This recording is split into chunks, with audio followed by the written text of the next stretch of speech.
Admiral Jake Morrison stood on the bridge of his ship. The bridge was quiet, except for the soft hum of computers. Jake looked out at the stars through the big window. He had been in space for 20 years, but the view still made him feel small. "Admiral," called Captain Lisa Wade from her station. "We're getting a signal from the edge of our solar system." Jake turned around. Lisa was his second in command. She was smart and brave. Jake trusted her more than anyone else on the ship. "What kind of signal?" Jake asked. "It's not from any of our ships," Lisa said.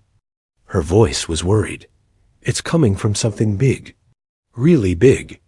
Jake walked over to her station. The screen showed a radar image of space near Pluto. There were shapes on the screen that didn't belong there.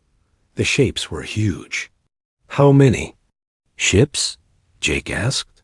"We count 67 large vessels," said Lieutenant Ryan Scott from the communications desk.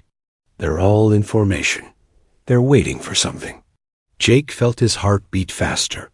He had trained for this day his whole life. Every officer in the Earth Space Navy had trained for this day. They all knew that someday aliens might come to Earth. They just didn't know when. "Send a message to Earth Command," Jake said. "Tell them we have visitors." The message went out on the special radio that could talk to Earth instantly. Jake waited. He knew the people in charge would be having emergency meetings right now. Presidents and generals would be making the biggest decisions in human history. The alien signal came in strong and clear. The computer translated it into English. Jake listened as the cold, mechanical voice spoke. "People of the third planet from your star," the voice said. "You have been chosen to join the Kethver Empire. You have 72 hours to give up your weapons and prepare for attack. If you fight back, we will destroy you all. This is your only warning." The bridge went silent. Jake could hear his own breathing. He looked at his crew. They were all staring at him, waiting for orders. "Sir," Lisa said quietly, "what do we do?" Jake thought about his daughter back on Earth. She was only 10 years old. He thought about all the children on Earth, all the families, all the people who didn't even know that aliens existed. "We follow the plan," Jake said. "For 50 years ever. Since humans first went to space, Earth had been preparing for this moment. Not many people knew about it. The preparations were secret. Even most of the Space Navy didn't know the whole truth. But Jake knew. He was one of the few who knew about Protocol 7. The radio crackled to life. It was General Patricia Collins. "From Earth Command, Admiral Morrison, this is Command. You are authorized to begin Protocol 7. Repeat, Protocol 7 is authorized." Jake took a deep breath.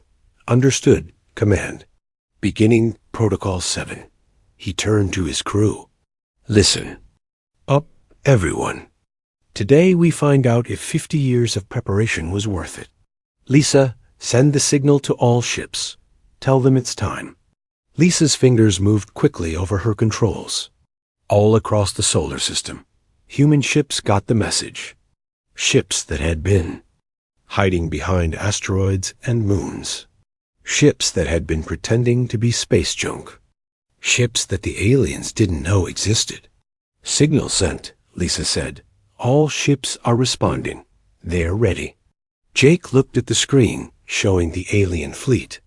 The ships were moving now, coming closer to Earth.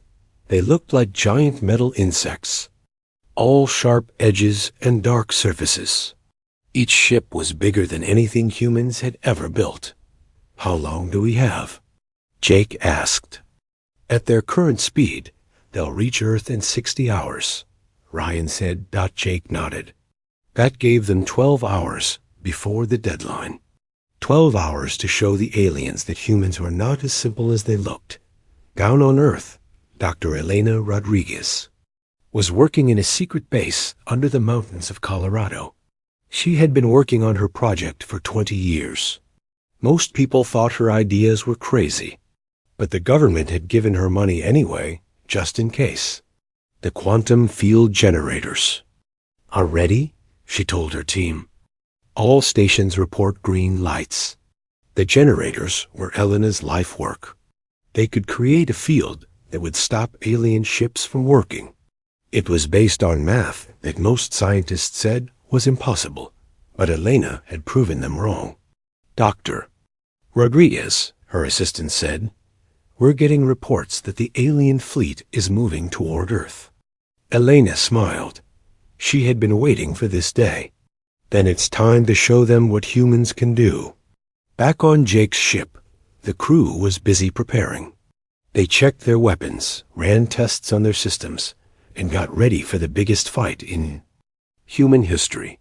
Admiral, Lisa said, I have a question. What is it? Do you think this will work? Jake looked out at the stars again. Somewhere out there, alien ships were coming to destroy his home, but he wasn't afraid. He was ready. Lisa, for 50 years, the smartest people on Earth have been preparing for this day. We've built ships the aliens don't know about. We've made weapons they can't imagine. We've planned for every possibility. He turned to face his crew. But most importantly, we're fighting for our home. We're fighting for our families. We're fighting for the right to exist. That's something no alien empire can understand. The ship's alarm sounded. It was time to begin. All hands, this is Admiral Morrison, Jake said into the ship's communication system. Today, aliens came to our home and told us to surrender. Today, we're going to show them why that was a mistake. Today, we're going to show them what humans are really made of. The crew cheered. They were ready for war, but this wouldn't be the kind of war the aliens expected. This would be something completely different. This would be a war that would change the galaxy forever. The countdown had begun. 72 hours to save Earth. Jake smiled. It would be enough time. Dr. Elena Rodriguez ran through the underground hallways of the Colorado base. She had been awake for 36 hours straight, but she couldn't stop now. Her team was depending on her. The whole world was depending on her. Status report, she called out as she entered the main control room. All quantum field generators are online, said her assistant, Dr. Kevin Barnes. The ones on Earth, the ones on the moon, and the ones we hid in the asteroid belt. They're all ready. Elena looked at the big screen that showed a map of the solar system. Little green dots showed where her generators were hidden. She had spent 20 years putting them in place. The aliens had no idea they were there. What about the deep space sensors? Elena asked. They're working perfectly, Kevin said. We can see everything the alien fleet is doing. They're still moving toward Earth in the same pattern they always use.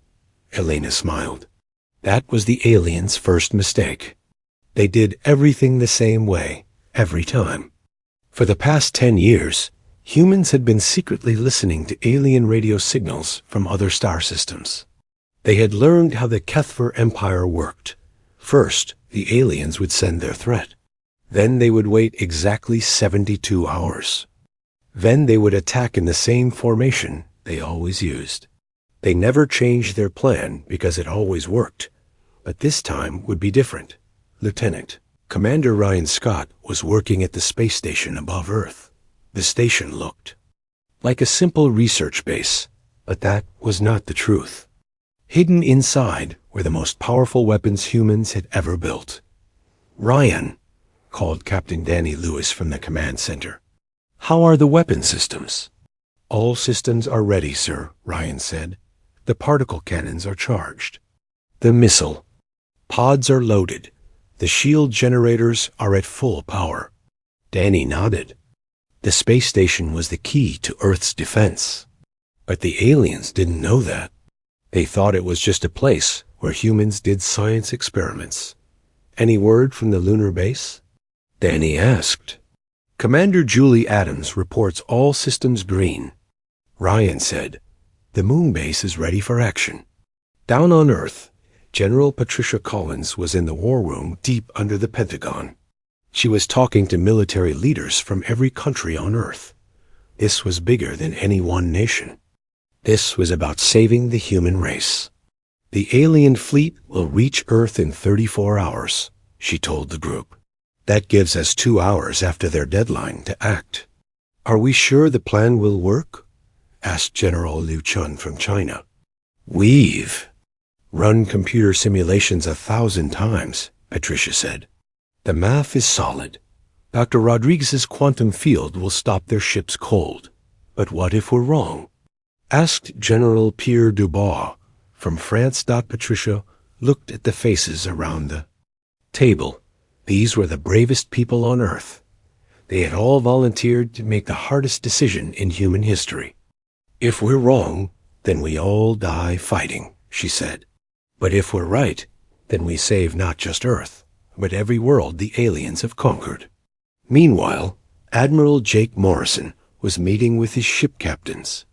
They were using a special radio that the aliens couldn't hear. The enemy fleet has 67 ships, Jake said. Each one is bigger and more powerful than anything we have. In a straight fight, we would lose. So we don't fight straight, said Captain Lisa Wade. We fight smart. Exactly, Jake said. We've been studying how they fight for 10 years. They always do the same thing. They line up their ships in a battle formation and attack with overwhelming force. They depend on fear and superior technology. But they don't know about our hidden fleet, said Captain Peter Wilson from the UES Liberty. They think they're fighting a few dozen ships. They don't know we have 300 ships waiting for them. Jake smiled. A hidden fleet was humanity's best-kept secret. For 20 years, humans had been building ships in secret bases throughout the solar system. The aliens had been watching Earth, but they had missed the hidden construction sites. The plan is simple, Jake said. When Dr. Rodriguez activates the quantum field, their ships will be helpless. Then we surround them and show them what happens when you threaten Earth. Back at the Colorado base, Elena was making final checks on her equipment. The quantum field generators were the most complex machines ever built. They worked by creating a special kind of energy field that would interfere with alien technology. Dr. Rodriguez, Kevin said, we're getting reports from our spy satellites. The alien fleet is changing course slightly. Elena looked at the screen. The alien ships were moving in a slightly different pattern than usual. Are they suspicious? No, Kevin said. According to our analysis, they're just adjusting for Earth's orbital position. They're still following their standard attack pattern. Elena felt relief. The aliens were so confident in their superiority that they weren't being careful. They thought humans were too primitive to be a real threat. How long until they reached the activation point? Elena asked. 28 hours, Kevin said. Elena nodded. The activation point was where the aliens would be perfectly positioned for her trap. When they reached that point, she would turn on all the quantum field generators at once. The aliens would find themselves helpless in space, unable to move or fight back. On the bridge of the alien flagship, Admiral Zektar was reviewing his battle plans. He had conquered 12 star systems for the Kethver Empire. Each conquest had been easy. The primitive species always surrendered when they saw the size of his fleet. Status report, he commanded. All ships are in formation, his second-in-command reported. We will reach the primitive planet in 27 hours. Any response from the humans to our ultimatum? Zektar asked. They sent a message saying, they refused to surrender, the officer said. They claim they will fight back. Zektar's mandibles clicked in what passed for laughter among his species. Primitive bravado. They will learn the price of defying the Empire. He looked at the display showing Earth. It was a small blue world orbiting a young star. The species that lived there had barely learned to travel between planets. They would be no match for the might of the Kethver Empire. Prepare the bombardment. Weapons, Zektar ordered. When we reach the planet, we will show them what happens to those who refuse to surrender. But Admiral Zektar had made a critical mistake. He had underestimated the humans. He thought they were primitive because they hadn't conquered other worlds.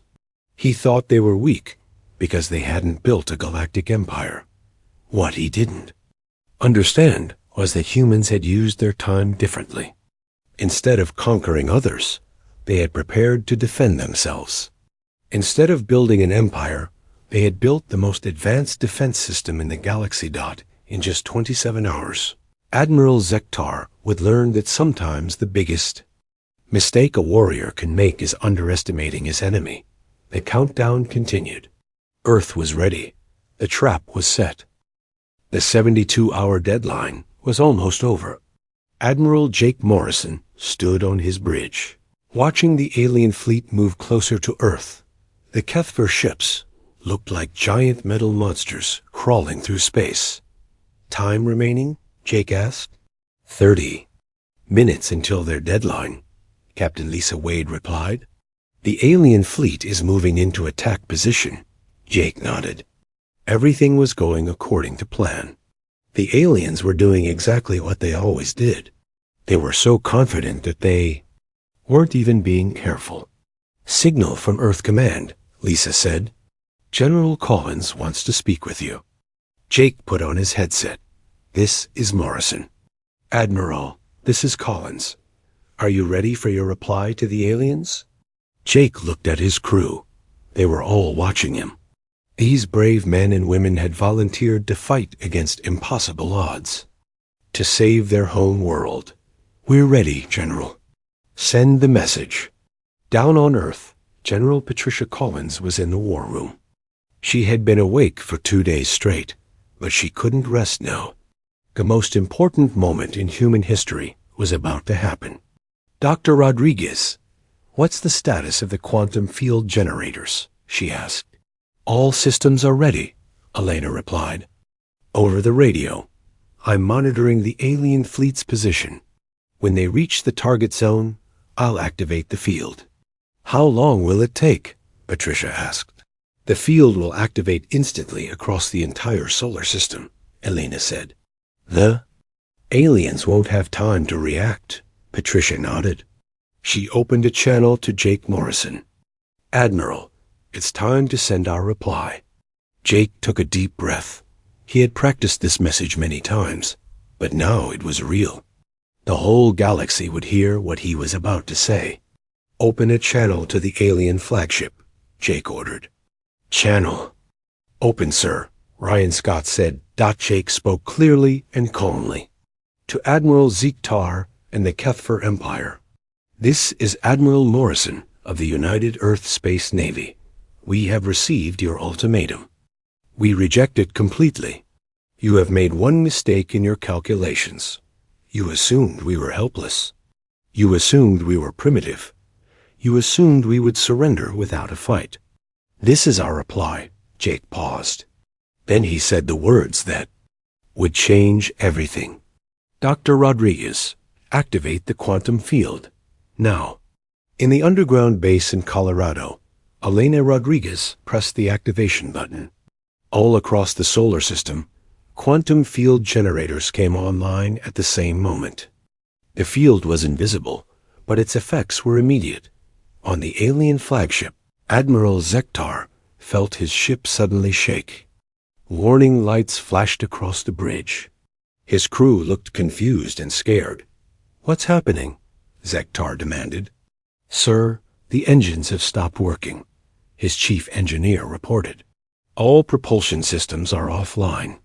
Impossible, Zektar snarled. Fix them immediately. Sir, we can't. The engines aren't broken. They just won't start. It's like something is preventing them from working. Zektar looked at his fleet status display. Every ship in his fleet was showing the same problem. 67 of the most powerful warships in the galaxy were suddenly floating helpless in space. Sir, his communications officer said, we're getting reports from all ships. Every vessel in the fleet has lost propulsion. Weapon systems are also failing.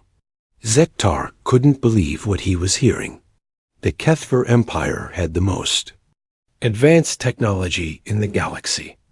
Nothing should be able to stop their ships like this. How are the primitives doing this? He asked Dot, but before anyone could answer, something even more shocking happened. Human ships began appearing all around the alien fleet. They seemed to come out of nowhere, as if they had been invisible. "Sir," the tactical officer said, "we're detecting over 300 human vessels. They're surrounding us." Zektar stared at the display. Where had all these ships come from? His intelligence reports said the humans only had a few dozen ships in their entire fleet. On Jake Morrison's bridge, the crew was cheering. The plan was working perfectly. The alien ships were completely helpless, floating in space like giant metal coffins. "All ships report in," Jake ordered. "This is Captain Wilson on the Liberty. We're in position. Captain Adams on the Ranger. Ready for your orders. Captain Carter on the Defender. Standing by." One by one, the captains of the hidden fleet reported in. 300 human ships had been hiding throughout the solar system, waiting for this moment. "Dr. Rodriguez," Jake said over the radio, "how long will the field last?" "As long as we want it to," Elena replied. "The aliens can't move, they can't fight, and they can't escape. But their life support systems are still working. We're not. Killers, Admiral. We're defenders." Jake smiled. That was the difference between humans and the Kethvar Empire. The aliens conquered and destroyed. Humans protected and preserved. "Open a channel to the alien flagship," Jake said. Admiral Zektar heard the human voice speaking to him again. "Admiral Zektar, this is Admiral Morrison. Your fleet is disabled, but your crews are unharmed. You are going to listen to what we have to say." "How?" Zektar asked. "How did you primitive beings do this to us?" "We're not primitive," Jake replied. "We're just different. For 50 years, we've been preparing for this day. We knew that someday, someone like you would come to our world and try to destroy us. So we got ready." Jake paused, then continued. "You see, Admiral, you made a mistake. You assumed that because we haven't conquered other worlds, we're weak. You assumed that because we're young, we're stupid. But we used our time to prepare. We built weapons you can't imagine. We developed technology you've never seen. And we learned your weaknesses." "Impossible," Zektar said. "Our technology is superior to yours." "Not anymore," Jake said. "Dr. Rodriguez, please explain to the Admiral what we've done." Elena's voice came over the radio. "Admiral Zektar, we've created a quantum field that disrupts your ship's systems. Your engines, your weapons, your shields, they all depend on quantum energy matrices. Our field interferes with those matrices, making your technology useless." "How did you learn about quantum matrices?" Zektar asked. "That technology is unknown to primitive species. We've been listening to your communications for 10 years, Elena said. "Every time you conquered a world, we learned something new about your technology. We studied your weaknesses. We found ways to defeat you." Jake took control of the conversation again. "Admiral, you're going to take a message back to your empire. Earth is not to be touched. If you try to attack us again, we'll deploy these quantum field generators throughout your territory. Your entire fleet will become as helpless as you are right now." "You're bluffing," Zektar said. "You don't have the ability to deploy this technology across the galaxy." "Are we?" Jake asked. "Dr. Rodriguez, show him." Elena activated a small demonstration. On the edge of the solar system, a test field appeared around a single alien scout ship. The ship immediately lost power and began drifting. "The field generators are self-replicating," Elena said. "Once we deploy them, they spread throughout your territory automatically. We can shut down your entire empire whenever we want. Admiral Zektar felt something he had never experienced before. Fear. For the first time in his life, he was the one who was helpless. He was the one who was outmatched. "What do you want?" he asked. "We want you to go home," Jake said. "We want you to tell your empire that humans are not your enemies, but we will not be your victims. And we want you to free every world you've conquered." The alien admiral was silent for a long moment. Then he spoke. "And if we refuse?" Jake's reply was simple and final. "Then you'll find out what happens when you threaten the wrong species." Admiral Zektar stared at his control screens in disbelief. His mighty fleet, the most powerful force in the galaxy, was floating helpless in space. The primitive humans had done something impossible. "Sir," his tactical officer said, "the human ships are moving into position around us." Zektar looked at the display. The human ships were much smaller than his warships, but there were so many of them. They moved with perfect coordination, like a pack of hunters surrounding their prey. "They're not attacking," his weapons officer reported. "They're just watching us." That was what scared Zektar the most. The humans could have destroyed his fleet easily while it was helpless. Instead, they were showing restraint. They were proving they were better than the Kethfer Empire. On the bridge of the U.E.'s Defiant, Admiral Jake Morrison was talking to his captains.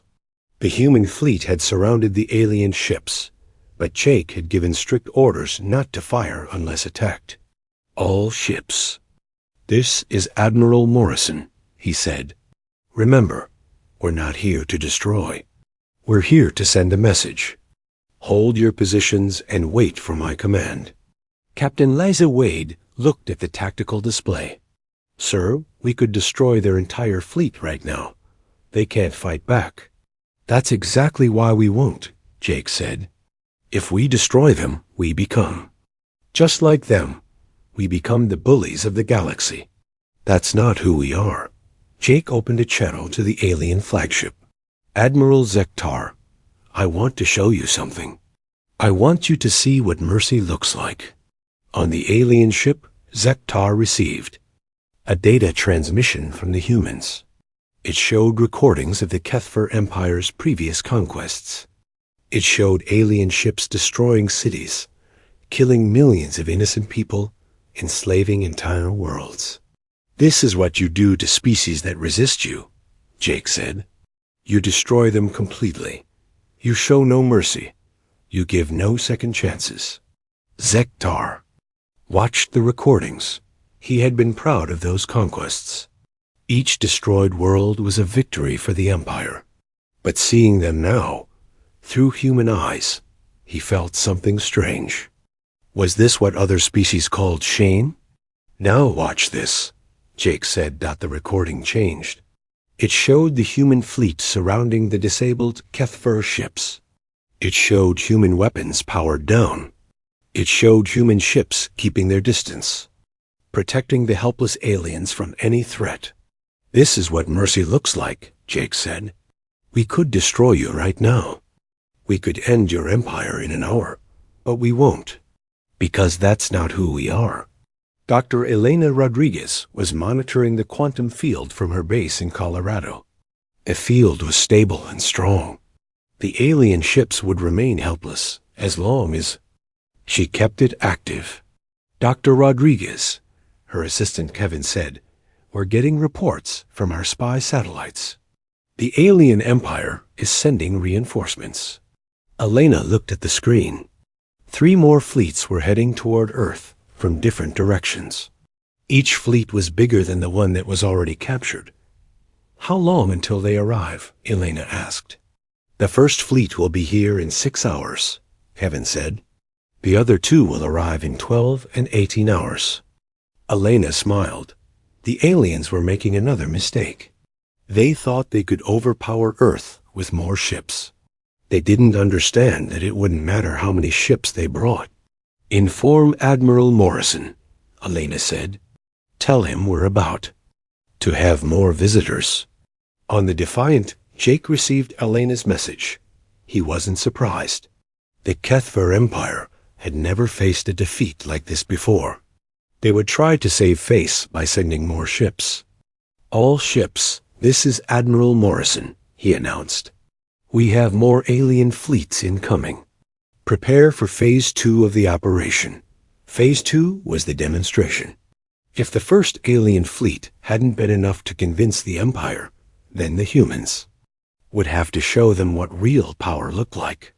"Sir," Lisa said, "the first reinforcement fleet is entering the outer solar system."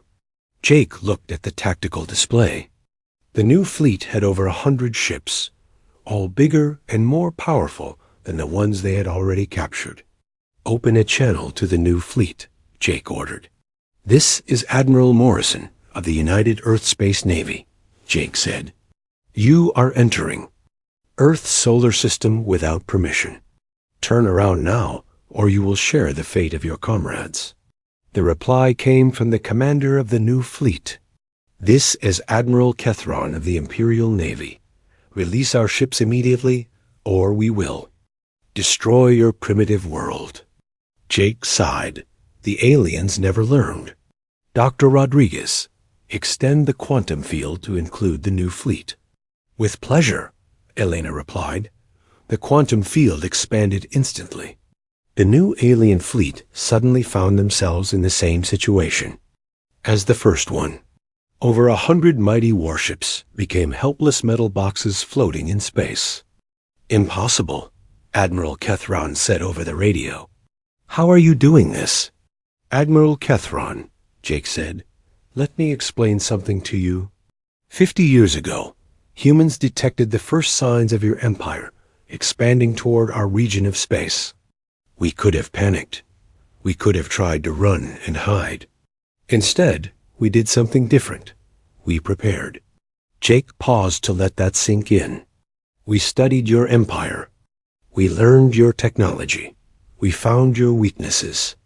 And we built weapons specifically designed to defeat you." "You're bluffing," Catherine said. "No primitive species has such capability." "Dr. Rodriguez," Jake said, "show them what we're really capable of." Elena activated additional quantum field generators that had been hidden throughout the galaxy. The fields appeared around Kethver ships in a dozen different star systems. Every ship in the alien empire suddenly lost power. "What have you done?" Catherine asked in shock. "We've demonstrated our reach," Jake said. "Those field generators have been in place for 5 years. We could have shut down your entire empire at any time. But we didn't, because we hoped you would leave us alone." The truth was even more shocking than the aliens realized. For 5 years, human spy ships had been secretly placing quantum field generators throughout Kethvar territory. The generators were small and invisible, but they were everywhere. "This is Admiral Morrison to all Kethvar forces," Jake announced. "Your empire is finished. Every ship you have is now under our control. But we're not going to destroy you. We're going to give you a choice." Jake opened a channel to every ship in the alien empire. His voice was heard on thousands of vessels across dozens of star systems. "People of the Kethvar Empire," he said, "you have been living under a system of conquest and oppression. Your leaders have taught you that might makes right. They have taught you to fear and destroy anyone who is different." Jake paused. He could imagine alien crews listening to his words, wondering if they were true. "But there is another way," Jake continued. "You can choose to build instead of destroy. You can choose to protect instead of conquer. You can choose to be better than your leaders."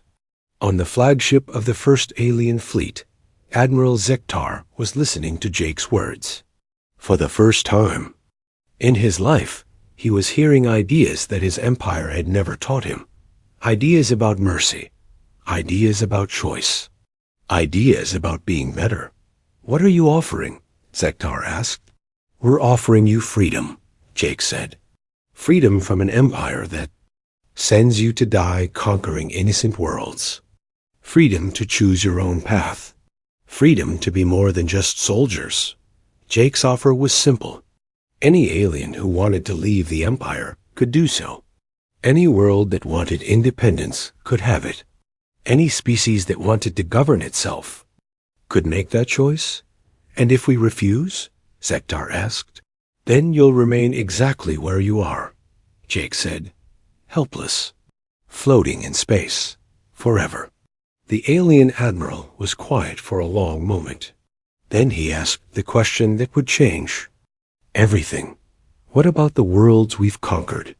What about the species we've enslaved? Jake smiled. They're free. All of them. The quantum field generators are already in place around every world in your empire. If any of them want independence, they can have it. If they want to stay part of the empire, that's their choice too. For the first time in galactic history, an empire was being given the choice to surrender peacefully. The humans weren't demanding tribute or territory. They were offering something the galaxy had never seen before. They were offering hope. The end came faster than anyone expected. High Commander Zarthik activated the Planet Killer fleet, but he made a crucial mistake. He thought destroying a few worlds would break the rebellion spirit. Instead, it made them fight harder. The first target was New Austin, a peaceful colony world with 12 million people. Governor Peter Jackson had been moved there to coordinate the evacuation. He stood on the command deck of the last transport ship, watching his world burn. "Sir, we need to leave now," urged Captain Danny Foster.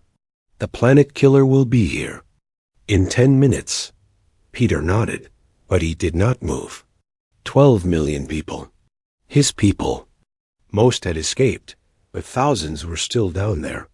They would die because aliens decided humans should not be free. "Send a message to Admiral Campbell," Peter said. "Tell her what happened here. Tell her to make them pay." The transport ship jumped to hyperspace just as the Catherine weapon fired. New Austin became a cloud of burning gas and broken rock. The Empire's message was clear. Surrender, or watch everything you love die. The message backfired completely. Admiral Lisa Campbell received the news while preparing for the final assault. Around her, officers from dozens of species worked together. Humans, the liberated slaves, even some Catherine rebels who had turned against their own empire. "They killed 12 million civilians," she announced. "They destroyed an entire world to make a point." The room went silent. Everyone understood what this meant. The Empire was not just an enemy now. It was a cancer that had to be cut out completely. "Change of plans," Lisa said. "We're not just stopping the Planet Killers. We're ending the Empire. Forever." The assault fleet was massive. Every human ship that could fly was there. Every liberated species had sent their best fighters. Even the Catherine rebels had brought their vessels. Commander Chris Henderson led the first wave. His ship, the TFS Defiance, cut through the outer defenses like a knife through paper. The hybrid human Catherine technology was superior to anything the Empire had. "Breakthrough achieved," Chris reported. "The path to the home world is open." Captain Mike Thompson commanded the fighter squadrons. His pilots were a mix of species, but they all had one thing in common. They had suffered under the Empire's rule. "All fighters, form up on me," Mike ordered. "We're going to show these aliens what happens when you threaten innocent people." The battle for the Kethron homeworld was unlike anything in galactic history. The Empire threw everything they had at the attackers. Massive space stations fired planet-cracking weapons. Thousands of warships formed defensive lines. It was not enough. The Allied fleet fought with desperate fury. They had seen what the Empire did to those who resisted. They had watched worlds burn and people die. They would not let it happen again. Commander Janet Brown led the assault on the main defense station. Her ship was damaged. Her crew was exhausted, but they pressed on. They had come too far to stop now. Hull breach on deck 7, reported her engineer. We're losing atmosphere. Seal it off, Janet ordered. We're almost through their defenses. The station's shields flickered and died. Janet's ship fired everything it had. The ancient fortress that had protected the Kethron home world for centuries exploded in a ball of fire. But the real breakthrough came from an unexpected source. Dr. Nancy Wilson had been studying the Empire's Central Command network for months. She had found the weakness Susan Miller had discovered, but she had also found something else. Admiral, Nancy called over the communication system. I found it. The Central Control Hub. It's not just connected to their military systems. It controls everything. Their entire civilization runs through this network. Lisa understood immediately. If we shut it down, the Empire stops functioning, Nancy said. Not just their military. Everything. Power grids, transportation, communication. The whole system collapses. Where is it? Lisa asked. Deep underground on the capital city. But Admiral, there's something else. The network has a failsafe. If it detects a total system failure, it will automatically activate every planet killer. In the fleet, Lisa felt cold, the Empire's final trap. Even in death, they would try to take everyone else with them. How do we stop it? She asked. Someone has to physically shut down the system from the inside, Nancy said, and they'll have to do it manually. It's a suicide mission. The room went quiet. Everyone understood what this meant. Someone would have to sacrifice themselves to save the galaxy. I'll do it, said Lieutenant Colonel Rich Davis. He was a demolitions expert who had volunteered for the most dangerous missions throughout the war. Rich, no, Lisa said. There has to be another way. There isn't, Rich replied. And you know it. Someone has to go down there and shut off their doomsday machine. I'm the best qualified. The assault on the capital city was brutal. Rich led a small team of volunteers through the burning streets. The Kethron defenders fought desperately, but they were outnumbered and outgunned. Control center is 2 blocks ahead, Rich reported. Heavy resistance, but we're pushing through. The building was a fortress, but Rich's team had brought the best weapons humanity could make. They fought their way through layer after layer of defenses dot in the command center. Supreme Leader Vokthar watched his empire die. The screens showed defeat after defeat. His fleets were destroyed. His worlds were in rebellion. His 1,000-year reign was ending. Sir, reported his aide, the humans have breached the capital defenses. They're heading for the control center. Vokthar nodded calmly. Activate the final protocol. If we cannot rule, no one can. The doomsday signal went out to every planet killer in the fleet. In 15 minutes, they would fire on every populated world they could reach. Billions would die. Rich Davis and his team reached the control center just as the countdown began. The room was filled with alien technology, but Nancy Wilson had prepared them well. There, Rich pointed to a massive console in the center of the room. That's the main control node. I have to get to it. The Kethron guards fought desperately to stop him. Plasma beams filled the air. Explosions shook the building. But Rich pressed forward. He reached the console with 3 minutes to spare. The shutdown procedure was complex, but Nancy had trained him well. His hands moved quickly over the alien controls. Come on, he muttered. Work, you piece of alien junk. The countdown reached 30 seconds. Rich made a final desperate attempt.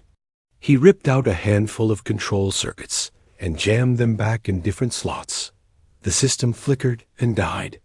All across the galaxy, Kethron ships went dark. The planet killers stopped charging their weapons. The Empire's final threat was ended, but the effort had cost Rich his life. The control center collapsed around him as the building's power systems failed. His last words were broadcast to the entire fleet. Tell them we won. The war was over. The Kethran Empire, which had ruled the galaxy for 1,000 years, was finished. Their fleets were destroyed. Their worlds were free. Their slaves were liberated.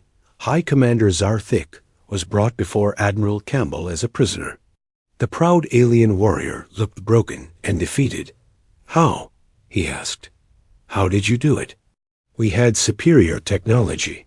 We had superior numbers. We had conquered 47 species." Lisa looked at the alien commander with something like pity. "You had technology. You had numbers. But you never understood what you were fighting." "Then tell me," Zarthik said. "What were we fighting?" "Hope," Lisa replied. "You were fighting hope, and hope is the one thing that can't be conquered." The aftermath of the war was as important as the fighting itself.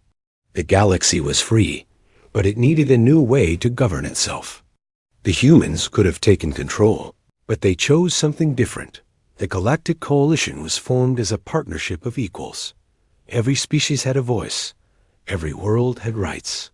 The Age of Empires was over. Jake Morrison, who had started the war as a simple station commander, found himself helping to write the Coalition's constitution. The document began with simple words. "We, the free peoples of the galaxy, choose cooperation over domination." The Kethran people were not punished for their empire's crimes. They were offered a chance to join the Coalition as equals. Many accepted. They were tired of being ruled by fear and conquest. Some, like war leader Kextar, became Coalition officers.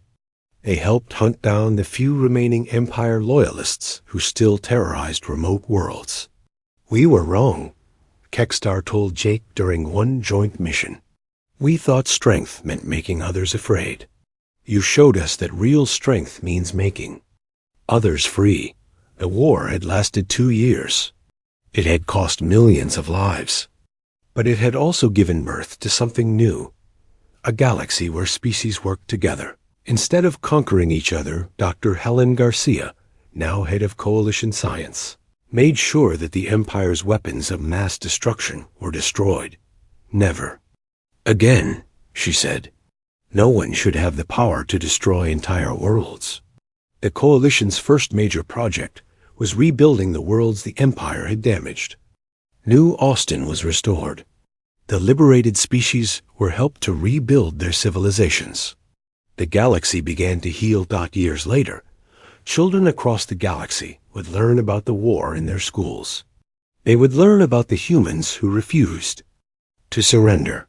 They would learn about the species who chose freedom over safety, but they would also learn about the price of that freedom. They would visit memorials to the dead. They would read the names of those who had died so others could live.